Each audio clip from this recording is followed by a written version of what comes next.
하이델베르 교리입니다.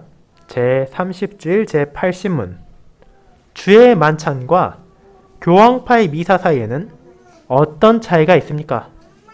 주의 만찬이 우리에게 증거하는 것은 첫째, 예수 그리스도께서 친히 십자가에서 성취하신 한 희생제사를 통해 우리의 모든 죄가 완전히 사해졌다는 것이고, 둘째, 또한 성령님을 통해서 우리는 그리스도 안으로 접붙임을 받았는데, 그분은 참 육신을 가지고 지금 하늘 아버지 우편에 계시며 그리고 거기에서 경배를 받으시기를 원하신다는 것입니다. 그러나 미사가 가르치는 것은 첫째, 그리스도께서 지금도 사제들에 의하여 매일 제사 드려지지 않는다면 산자들과 죽은 자들이 그리스도의 고난으로 말미암는 죄의 용서함을 받을 수 없다는 것이고, 둘째, 그리스도께서 떡과 포도주의 형태 가운데 몸으로 현존하시며 그 가운데 경배를 받으셔야 한다는 것입니다. 그러므로 미사는 근본적으로 단번에 드려진 예수 그리스도의 한 희생제사와 고난을 부인하는 것이며 저주받을 우상 숭배일 뿐입니다. 제81문 누가 주님의 식탁에 나올 수 있습니까? 자기의 죄 때문에 진실로 자신을 미워하는 반면에 그리스도의 고난과 죽음으로 자기의 죄가 용서받고 남아있는 연약함이 가려졌다는 것을 믿으며 점점 더 믿음을 강하게 하고 자신의 생활을 개선하기를 갈망하는 사람들입니다. 그러나 위선자들과 회개치 않는 자들은 그 자신의 심판을 먹고 마시는 것이 됩니다. 제82문 자신들의 고백과 생활로 불신과 불경건을 드러내는 자들도 주의 만찬이 허용됩니까? 안 됩니다. 왜냐하면 그렇게 할 때 하나님의 언약이 더럽혀지고 하나님의 진노가 전 회중에게 불붙게 될 것이기 때문입니다. 그러므로 그리스도와 사도들의 교훈에 따라 그리스도의 교회는 천국의 열쇠를 사용하여 그들이 삶을 개선할 때까지 그러한 사람들을 성찬에서 제외시켜야 할 의무가 있습니다. 말씀 묵상 후에는 찬송 1A장을 통해 사도신경을 함께 찬송으로 고백한 후 찬송 46장의 1A 1B절을 함께 부르도록 하겠습니다.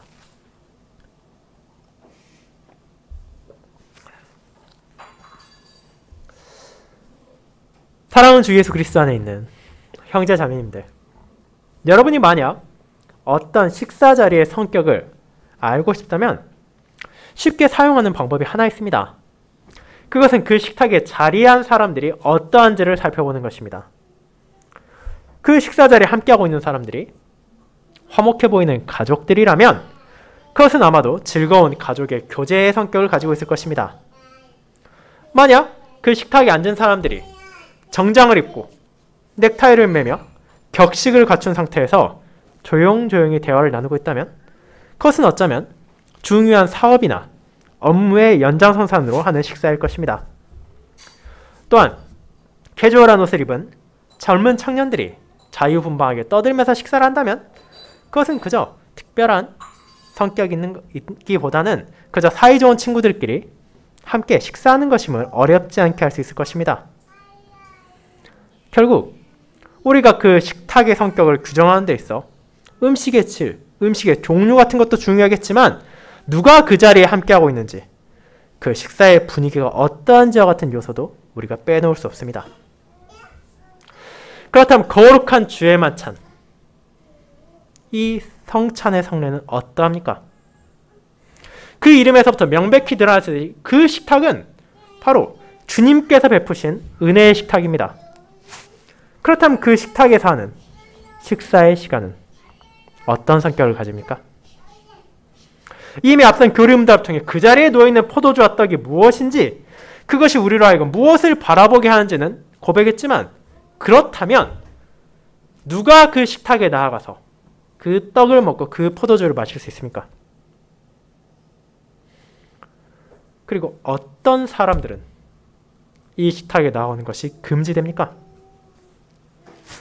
그리고 이 사실이 주의 만찬의 성격을 어떻게 보여줍니까? 이는 이제 얼마 남지 않은 성찬을 계속해서 준비하고 있는 저와 여러분에게도 아주 중요한 질문입니다. 내가 어떤 자격으로, 어떤 이유로 이 주님의 식탁에 나아갈 수 있습니까? 그리고 서로 누군가가 이 식탁에 나아가는 것이 금지된다면 그 이유는 무엇입니까? 하나님의 말씀에 따라 이 근거들을 바르게 이해할 때에야 성도들은 자신들이 그저 하나의 종교적 예식에 참여하여 겉으로 보여주기 위한 시간을 보내는 것이 아니라 우리가 진정으로 그 시대 주님의 식탁에 나아가는 것이며 그곳의 성도들과 함께 우리의 주님께서 베푸신 놀라운 은혜를 받는다는 것을 고백하게 될 것입니다. 저는 이와 같은 진리를 다루는 교리문답 제30주일의 가르침을 거룩한 주의 만찬에 참여할 수 있는 자와 제외되는 자라는 제목으로 나누고자 합니다. 그리고 특별히 30주일에서도 제81문답과 82문답의 내용에 따라 이 부분을 살펴보므로 우리가 성찬에 나아갈 때 어떤 자세를 가져야 하고 또 무엇을 조심해야 되는지를 고백하고 그를 통해 주의 만찬이 어떤 성격을 가지는지를 알아봄으로써 결국 이 거룩한 성례가 나에게 위로가 되고 나에게 기쁨을 준다는 것을 마음에 새길 것입니다. 그것을 첫 번째, 자신의 죄를 회개하는 자를 위한 주님의 식탁. 두 번째, 죄 가운데 살기를 고집하는 자에게는 금지된 주님의 식탁이라는 제목으로 살펴보겠습니다. 먼저 첫 번째, 자신의 죄를 회개하는 자를 위한 주님의 식탁에 대해 알아보겠습니다. 형제자매 여러분, 저와 여러분은 바로 우리의 주 그리스도께서 직접 제정하신 두 가지 성례 가운데 하나인 거룩한 주의 만찬이 어떤 의미를 가지고 있으며 그것을 통해 우리가 어떤 은혜를 받게 되는지를 계속해서 살피고 있습니다. 특별히 지난주일 우리는 성찬을 통해 신자가, 즉 저와 여러분이 도대체 무엇을 확신할 수 있는지, 보다 구체적으로 말하자면 그것이 어떤 방식으로 나에게 유익이 되는지를 살펴보았습니다. 그리고 이를 통해 성찬의 식탁이 나를 위해 필요한, 나에게 주어진 그리스도의 식탁이라는 것을 깨닫게 되었습니다. 첫째로 이 식탁에 올려져 있는 떡과 포도주는 표와 인으로서 먹을 것과 마실 것을 보이고 있습니다. 우리가 너무나 잘 알고 있듯이 아무리 건강한 사람이라 하더라도, 아무리 튼튼한 사람이라 하더라도 먹지 않고 마시지 않는다면 불과 며칠을 지나지 않아 그 생명을 다하게 됩니다. 우리의 삶을 유지하기 위해서는 영양분과 수분을 끊임없이 보충할 필요가 있습니다. 그리고 그와 같은 먹을 것과 마실 것을 가리키는 보이는 표징과 보증을 통해 신자는 나의 영혼을 영원한 생명에 이르게 하는 참된 양식, 참된 음료가 어디에서 오는지를 깨닫게 됩니다. 그것은 이 세상에서 구할 수도 없고 발견할 수도 없는 바로 십자가에 못 박히신 그리스도의 몸과 그분께서 흘리신 피입니다. 죽어가는 나의 영혼을 생명으로 이르도록 하기 위하여 주님께서 직접 베푸신 이 참된 양식과 음료를 우리는 성찬 식탁에서 바라보게 되는 것입니다. 그리고 그와 같은 참된 양식과 참된 음료의 표를 통해 우리가 깨닫게 되는 것은 복음 가운데 계시던 그분의 은혜입니다. 떡과 포도주는 우리를 위해 필요한 참된 양식이 무엇인지 가리킬 뿐 아니라 그것을 먹고 마심으로 지금 내가 누구에게 참여하고 있는지를 깨닫게 합니다. 주님께서 직접 말씀하셨던 것처럼 그분의 피를 먹고 그분의 살을 먹는 자는 그분 안에 거하고 그분께서 그들의 안에 거하시기 때문입니다. 이를 더 쉽게 말하자면 주님과 연합했다는 것입니다. 우리는 참된 믿음으로 머리이신 그리스도의 지체로서 그분과 연합합니다. 하지만 이 연합은 우리의 눈으로 볼 수 있는 것도 아니고 우리의 손으로 만질 수 있는 것이 아닙니다. 자연스럽게 연약하고 부족한 우리는 이를 의심할 때도 있고 흔들릴 때도 있습니다.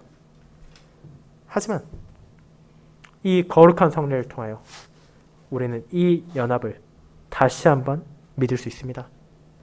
내가 떡과 포도주를 먹고 마실 때 나의 입으로 씹고 나의 목으로 넘어가는 포도주는 주님께서 말씀하신 대로 내가 믿음 안에서 그분의 살과 피를 먹고 있구나라는 것을 경험하게 하심으로, 그렇다면 이것이 정말로 참되다면 그분께서 말씀하신 그분과의 연합 또한 참되다라는 것을 자연스럽게 확신하게 하기 때문입니다.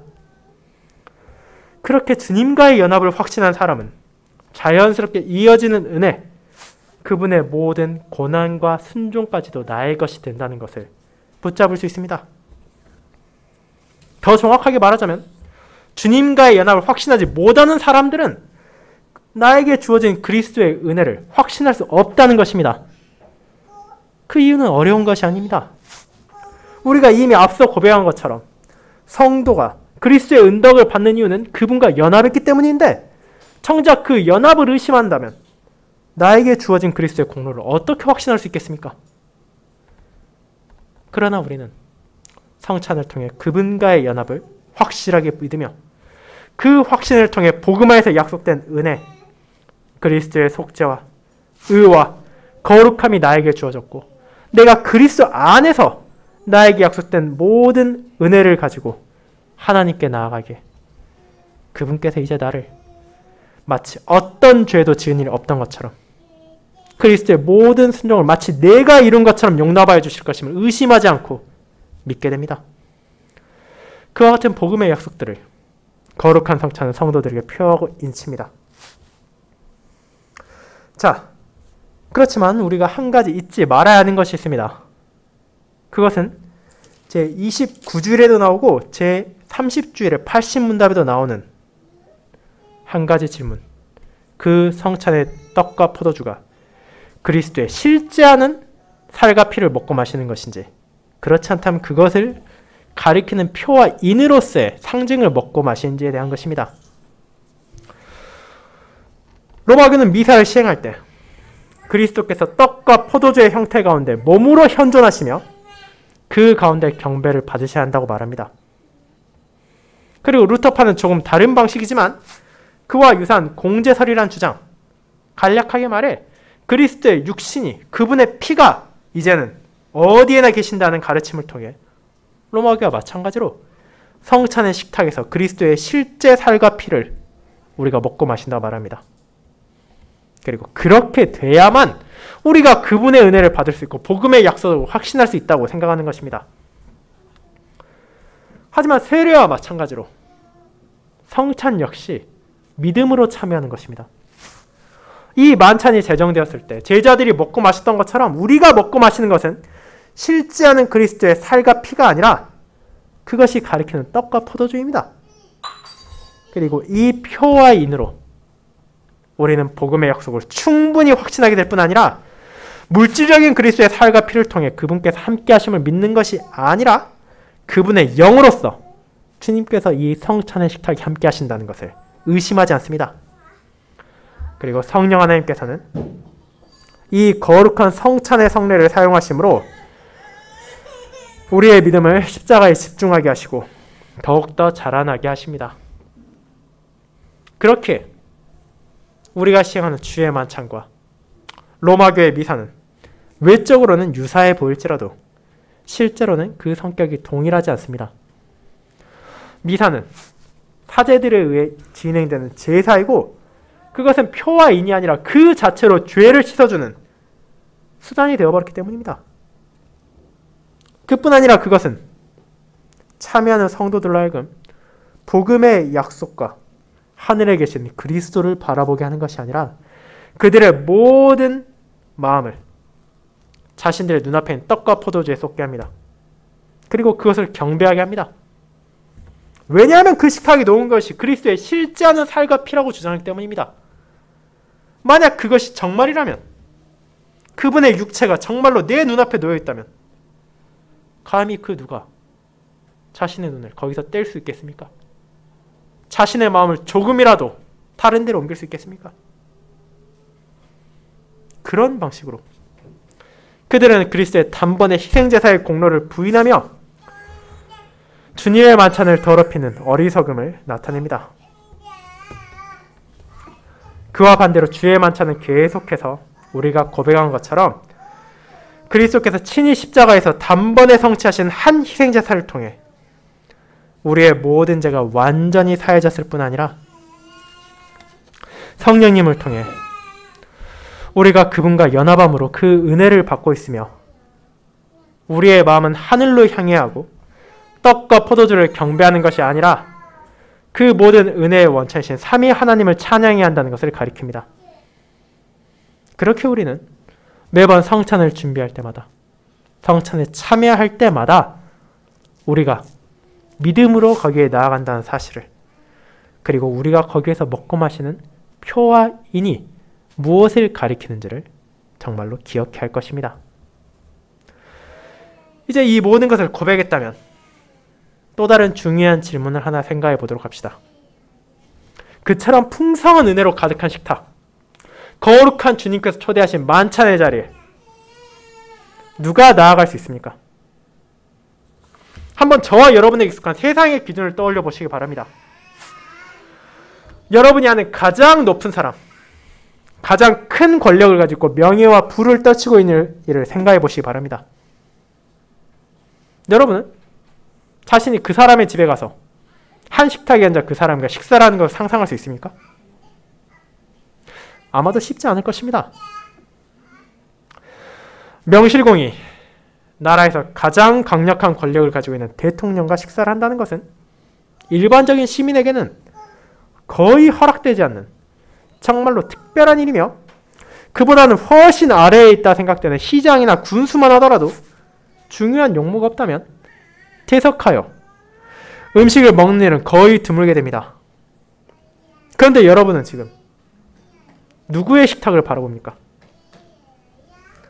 이 땅의 정치인, 이 땅의 권력자는 비교도 할 수 없는 만물을 움직이시는 권능을 가지셨고 모든 왕들을 다스리시는 절대적인 주권자의 만찬을 앞두고 있습니다. 정말로 우리가 그 식탁에 나아갈 수 있습니까? 내가 대체 무슨 권리가 있어서 그 식탁에 참여할 수 있습니까? 그것은 부족하고 비천한 우리로서는 감히 임할 수 없는 고귀한 자리이지 않습니까? 아무리 그 식탁에 차려져 있는 것이 나에게 필요한 것이라 하더라도 우리가 그곳에 가는 것이 합당한 것입니까? 여러분이 하나님의 거룩하심을 기억하고 그에 비견할 수 없는 나의 부족과 비참을 인식한다면 이것은 자연스럽게 떠올릴 수 있는 질문일 것입니다. 그렇다면 우리는 어떻게 주님의 식탁에 나아갈 수 있습니까? 그 이유는 간단합니다. 내가 자격이 있고 내가 그 식탁에 참여할 수 있는 대가를 치렀기 때문에 그곳에 앉아 떡과 포도주를 먹고 마시는 것이 아니라 그 만찬의 주인이신 주님께서 값없이 은혜로 우리를 초대하셨기 때문입니다. 그분께서는 자신의 소유가 된 성도들을 위해 교회로 하여금 그분께서 제정하신 거룩하신 식탁을 유지하고 보존하며 시행하게 하셨습니다. 그리고 이제 성찬의 그 모든 은혜를 누가 참여할 수 있는지 알려주시는 것도 있지 않았습니다. 오늘 우리가 읽은 사도 바울의 서신을 한번 펼쳐보시기 바랍니다. 고린도서 11장 28절은 다음과 같이 말하고 있습니다. 사람이 자기를 살피고 그 후에야 이 떡을 먹고 이 잔을 마실지니 라고 말합니다. 자, 그를 통해 우리는 하나님께서 전하신 성찬에 참여할 수 있는 조건을 보게 됩니다. 그것은 바로 자기 자신을 살피라는 것입니다. 이것이 어떤 의미입니까? 내가 나를 살펴서 나에게 어떤 죄도 없고 어떤 부족함도 없을 때야 비로소 성찬에 나아갈 수 있다는 것입니까? 한 번의 성찬이 지나고 다음 성찬이 찾아온 시간 동안 조금의 죄도 없이 무음한 시기를 보내야만 이 식탁에 참여할 수 있습니까? 놀라운 사실은 개혁교회를 표방한 이들 가운데도 그와 같은 자들만 참여할 수 있다고 주장하는 자들이 있다는 것이며, 결국 매번 성찬을 시행할 때 장로들의 철저한 신방을 받은 극소수의 사람들만이 참여하며 신자가 평생에 걸쳐 손에 꼽을 정도로 이 식탁에 나오는 것을 당연하게 여기는 사람도 있다는 것입니다. 그것은 얼핏 보았을 때 그럴듯해 보이기도 합니다. 하지만 정말로 그것이 하나님의 뜻입니까? 그렇지 않습니다. 아무리 사람이 고귀한 삶을 살아가고 자기에게 주어진 소명에 신실히 따른다 하더라도 여전히 부족과 결핍은 존재할 수밖에 없습니다. 내가 할 수 있는 최선의 선행조차도 하나님 앞에 가치를 주장하기에는 부족하다는 것을 우리는 알고 있습니다. 그런데 어떻게 내가 충분히 선하고 내가 충분히 거룩한 삶을 살았으니 주님의 식탁에 나아갈 수 있다고 말할 수 있겠습니까? 만약 누군가가 그렇게 생각하고 성찬에 참여한다면 이는 안타깝게도 자신의 선행을 너무 높이 평가했거나 그렇지 않다면 수많은 사람 가운데 소수만이 함께할 수 있는 곳에 나아가 스스로를 높이고자 하는 교만에 빠진 것에 불과할 것입니다. 그렇다면 이 식탁에 나올 수 있는 자는 누구입니까? 오르시누스의 해설서에 따르자면 이것은 다음과 같이 다른 질문으로 말할 수 있습니다. 이 식탁에 반드시 참여해야 하는 자는 누구입니까? 이는 먼저 자기의 죄를 고백하고 그에 대해 진심으로 슬퍼하는 자입니다. 또한 자신들의 죄가 그리스도의 공로로 용서받았음을 믿는 자이며 마지막으로 자신들의 연약한 믿음이 더욱 자라나고 거룩한 삶을 갈망하는 사람들입니다. 이것은 세 가지 다른 분류의 사람들을 열거한 것이 아닙니다. 이 모든 것들은 우리가 이후에 제33주일에 함께 고백할 참된 회개 또는 참된 회심 가운데 살아가는 신자의 모습을 그저 세 가지 다른 방향에서 표현한 것이기 때문입니다. 즉, 주님께서 자신의 식탁에 부른 자들은 완벽한 사람들이 아닙니다. 그분께서 직접 내가 죄 없는 자를 위해 온 것이 아니라고 말한 것처럼 그분의 만찬은 이미 충분히 완벽한 자, 자신의 거룩과 자신의 선으로 하나님께 나아갈 수 있는 자를 위해 준비된 것이 아닙니다. 이는 자신의 죄 때문에 진실로 자신을 미워함으로 스스로의 부족과 비참을 깨달은 사람이지만 동시에 그리스도의 고난과 죽음을 통해 주어진 은혜로 나의 죄가 용서받고 나의 남아있는 연약함이 가려졌다는 복음을 확신하는 자이며 세상과 적당히 타협하고 죄와 악을 받아들이며 사는 것이 아니라 주님의 은혜 가운데 더욱더 믿음이 강건해지고 주님의 뜻에 따라 자신의 생활을 개선하기를 갈망하는 사람. 다르게 말하자면 회개한 죄인이 그 식탁에 초대되어 그곳에서 그들에게 필요한 참된 양식과 음료를 먹고 마시며 그를 통해 역사하신 성령님의 은혜로 믿음이 강화되는 것이 바로 이 식탁입니다. 즉, 이미 완벽한 사람, 거룩한 사람, 온전한 사람을 위한 식탁이 아니라 스스로의 부족함을 알지만 그런 부족이 그리스도의 은혜 안에 채워진다는 것을 믿으며 그 은혜 안에서 더욱더 신실히 살아가기를 갈망하는 회개한 죄인들을 주님께서 부르셨다는 것입니다. 그렇게 사도 바울이 말한 자기를 살피고라는 명령의 의미는 완벽한 자만이 성찬에 나올 수 있다는 것이 아니라 성찬을 앞두고 나 자신이 그와 같은 믿음과 회개 가운데 살고 있는지를 돌아보라는 것입니다. 당연하지만 고린도 교회의 성도들 역시 각자의 부족함이 있고 바울 또한 어떤 별점도 없는 완벽한 사람이 아닙니다.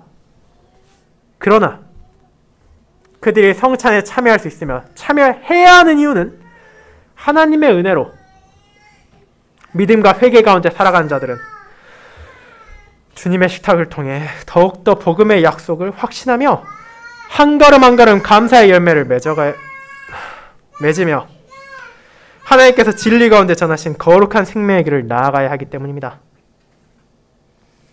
사랑하는 형제자매 여러분,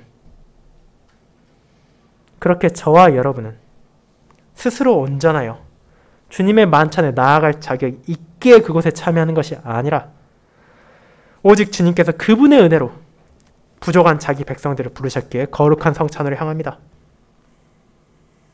물론 이 성찬에 참여한 후에도 여전히 우리는 완벽하지 못할 것이며 하나님 앞에서 온전한 거룩함을 나타내지 못할 것입니다. 그러나 성령 하나님께서 사용하시는 거룩한 성례가 보이는 표와 인으로서 우리가 확신하게 만드는 복음의 약속들을 붙잡음으로 우리의 믿음은 더욱 강해지고 우리의 회개는 더욱 분명하게 나타날 것입니다. 나의 죄에 대한 슬픔이 강해질 뿐 아니라 값없이 받은 그리스도의 은혜를 더욱 굳게 붙잡으며 그 믿음 안에서 거룩한 삶에 대한 갈망에 따라 더 열정적으로 죄와 싸우게 될 것입니다. 그와 같이 자신을 낮추고 주님을 찬양하는 삶에 대한 확신을 성찬에 나아가는 회개한 죄인들은 깨달으며 나를 위해 준비하시고 나의 필요를 채우시는 성찬을 감사히 받게 될 것입니다. 그것이 다가오는 성찬을 앞둔 우리가 살펴야 할 믿음과 회개입니다.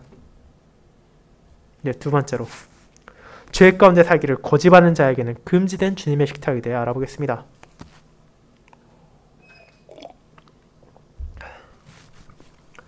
성도 여러분, 그렇지만 이 주님의 식탁은 모든 사람에게 열려있는 것이 아닙니다.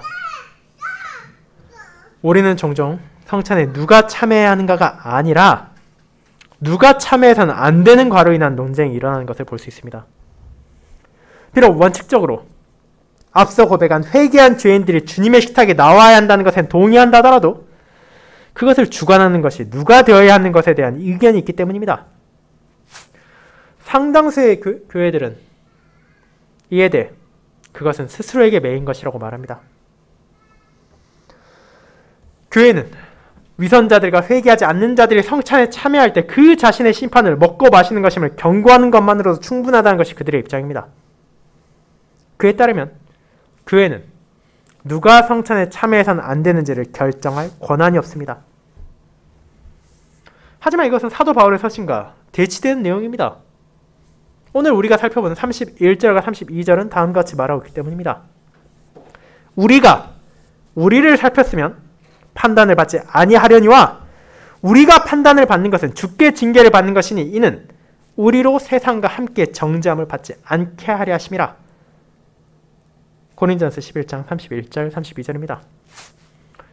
앞선 28절에서는 자기라는 표현을 통해 성찬에 나온 자들이 스스로를 살펴야 하는 의무를 가지고 있음을 말했지만 이 구절의 사도는 단수가 아니라 우리라는 복수형을 통해서 말을 하고 있으며 징계를 받는 대상 또한 그나 그녀와 같은 단수가 아니라 우리, 즉 고린도 교회 전체를 가리키고 있습니다.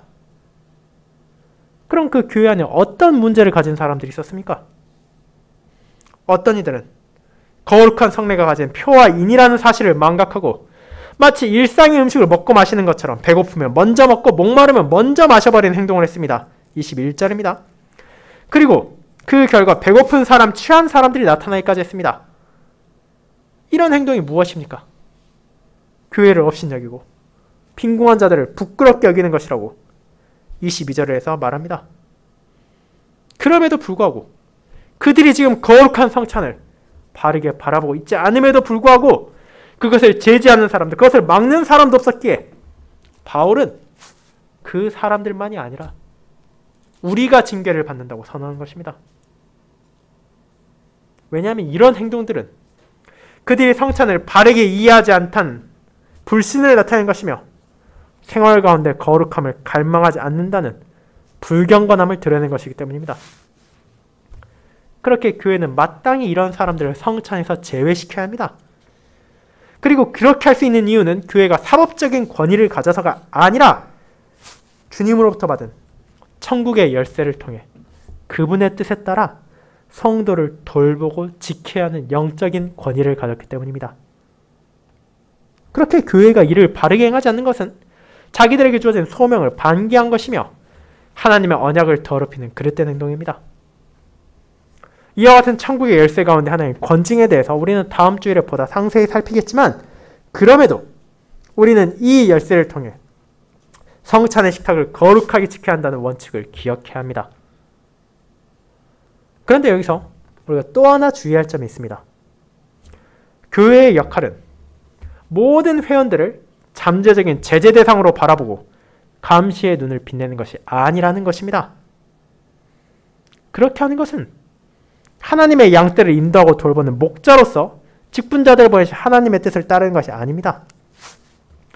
그뿐 아니라 아무리 당회가 눈을 부릅뜨고 회원들을 감시한다 하더라도 위선자들과 외식자들을 완벽하게 파악한다는 것은 애초에 불가능합니다. 그들은 얼마든지 입으로는 신앙 고백에 충실한 것처럼 말하고 남들 앞에서는 버젓이 신실한 듯한 행동을 하면서도 그 마음은 거짓 가르침과 죄악으로 물들고 사람들이 보지 않는 곳에서는 얼마든지 불신과 불경건을 드러낼 수 있기 때문입니다. 그렇게 교리문답은 이에 대해 분명한 선을 긋습니다. 자신들의 고백과 생활로 불신과 불경건을 드러내는 자들에게 주의 만찬을 허용해서는 안 된다고 말입니다. 당회와 직분자들은 타인의 마음을 꿰뚫어보고 재단하여 판단하는 것이 아닙니다. 그들의 불신과 불경건이 외적으로 드러날 때, 그것이 밝혀졌을 때 그들을 제지하는 것입니다. 그리고 이는 먼저는 거룩한 주의 식탁을 지키기 위한 것이고 교회와 성도를 위한 것이지만 그뿐 아니라 성차에서 제외된 이들을 위한 것이기도 합니다. 그들이 형제와 자매를 속이고 당회를 속여서 주의 만찬에 참여한다 하더라도 믿음이 없는 한 그들이 먹고 마시는 것은 그 표징과 보증이 가리키는 주님의 살과 피가 아니라 그 자신의 심판이기 때문입니다. 그래서 당회는 그들을 위해서도 자신들의 잘못을 깨닫도록 권면하고 그들의 불신과 불경건을 회개하여 이 삶을 개선할 때까지 그들을 제외시켜야 할 의무를 가집니다. 그런데 여러분은 여기에서 제81문과 제82문의 차이점을 발견했습니까? 제81문에 나오는 누가 주님의 식탁에 나올 수 있습니까와 제82문에 자신들의 고백과 생활로 불신과 불경건을 드러내는 자들도 주의 만찬이 허용됩니까? 라는 것은 유사한 질문처럼 보이지만 차이가 있습니다. 그것은 주님의 식탁에 나오는 것은 참된 믿음과 회개로 주님과 나아가길 갈망하는 자이며 앞서 말씀드린 대로 교리문답을 작성한 우르시누스는 자신의 해설에서 그들을 반드시 참석해야만 하는 사람이라고 규정합니다. 그 사람들은 스스로를 돌이키고 성찬에 나와야 하며 그리스도께서 초대한 식탁에 함께 앉아 그분의 은혜를 통해 믿음이 강하게 되고 복음의 약속을 더욱 확신해야 합니다. 이를 다르게 말하자면 누군가가 자의적으로 나는 이번 성찬 기간 동안 부족했고 나는 이번 성찬 기간 동안 죄를 지었으니 여기 참여하면 안 되겠구나 라고 판단해서는 안 된다는 것입니다. 그것이 외적으로 드러난 불신과 불경건이라면 교회가 필요하다고 판단할 경우 권증을 통해 그를 성찬에서 제외할 것입니다. 만약 그것이 내적으로 드러나는 것이라면 먼저 자기 권증을 통해 스스로를 돌이키고 죄에서 멀어져야 하며 스스로의 죄악을 미워하고 그리스도의 은혜와 거룩한 삶을 더욱더 갈망하며 성찬을 향해야 하는 것이지 그것을 자의적으로 거부하는 것은 주님의 뜻을 어기는 것입니다. 그분께서는 회개한 죄인들이 자신의 식탁을 통해 은혜를 누리며 그분께서 선포하신 모든 복음의 약속들을 붙잡음으로 더욱더 죄와 싸워 나가길 바라시는데 성찬을 거부함을 통해 이를 완전히 무시하는 것이기 때문입니다. 이것은 자기가 죄를 짓고 있다는 것을 알면서도 그것을 자각하기만 할 뿐 거부하지 않고 완강하게 붙잡으며 심지어 다른 이들이 알지 못하게 숨기면서까지 이를 유지하는 큰 악을 범하는 것이기에 만약 진실로 자기가 죄를 지었다 여기고 자기가 성찬을 참여할 자격이 없다 느껴진다면 그럼에도 불구하고 스스로를 돌이키지 못한다면 이는 교회에 도움을 요청해야 하는 것이 마땅한 것입니다. 그렇게 교회의 도움을 통해 형제와 자매의 도움을 통해 죄의 심각함을 더욱더 자각하고 회개하고 성찬을 참여하도록 하는 것이 신자가 죄를 대하는 태도이며 성찬을 대하는 태도여야 하기 때문입니다. 그렇게 모든 신자는 마땅히 이 성찬을 바라고 이에 나오기 위하여 자신을 돌이켜야 합니다. 그리고 이것은 성찬을 준비하는 잠깐의 시기에만 나타나야 하는 것이 아니라 그의 모든 삶에서 계속해서 증거되어야 하는 자세입니다. 왜냐하면 결국 이 81문이 말하는 삶의 자세는 성찬을 준비한 자세일 뿐 아니라 믿음 안에서 살아가는 삶의 자세이며 회개하며 살아가는 삶의 자세이기 때문입니다. 참된 믿음 안에 살아간다는 것은, 참된 회개로 살아간다는 것은 한순간의 눈물, 한순간의 애통과 통곡으로 끝나는 것이 아니라 그의 모든 삶 가운데 점점 더 죄를 미워하고 죄를 피하는 것이며 하나님의 뜻대로 살아가길 사랑하고 즐거워하는 것임을 우리는 제33주일에서 고백하기 때문입니다. 이제 여기에서 마지막으로 한 가지 기억해야 될 것이 있습니다. 그렇다면 아직 공적인 신앙 고백을 하지 못한 자녀들은 성찬에 참여하지 못하는 것입니까? 개혁교회는 오늘 본문에 나오는 자기를 살피고라는 명령의 의미에 따라 공적 신앙 고백 전의 자녀들은 성찬의 식탁에 나오지 않게 하고 그들의 영적으로 더욱더 성숙해지기를 기다립니다. 하지만 그것이 그 자녀들이 성찬에서 배제되었다는 것은 결코 아닙니다. 우리가 고백한 것처럼 성례는 거룩하고 눈에 보이는 표와 인입니다. 자녀들은 자신들의 자리에 앉아서 여전히 성찬에 함께할 수 있습니다. 그들은 귀를 통해 성찬의 의미를 들을 수 있고 눈을 통해 성찬의 표와 인을 바라볼 수 있습니다. 그를 통해 자녀들도 참된 믿음 안에서 이 식탁에 함께 하시는 그리스도의 십자가의 마음을 집중하며 그들도 언젠가 공적인 신앙 고백을 한 후 그들의 손과 입으로 이 식탁에 온전히 함께할 날을 소망하게 됩니다. 그렇게 있는 자녀들을 배제하는 것이 아니라 그들이 자신을 살피며 더욱더 성찬을 갈망하도록 돕고 인도하는 역할까지도 합니다. 사랑하는 성도 여러분, 우리는 이와 같이 주님의 식탁에 누가 나올 수 있으며 어떤 사람들이 금지되었는지를 함께 고백했습니다. 이를 통해 우리가 다시 한번 깨닫게 되는 것은 성찬이 가진 은혜로운 성격입니다.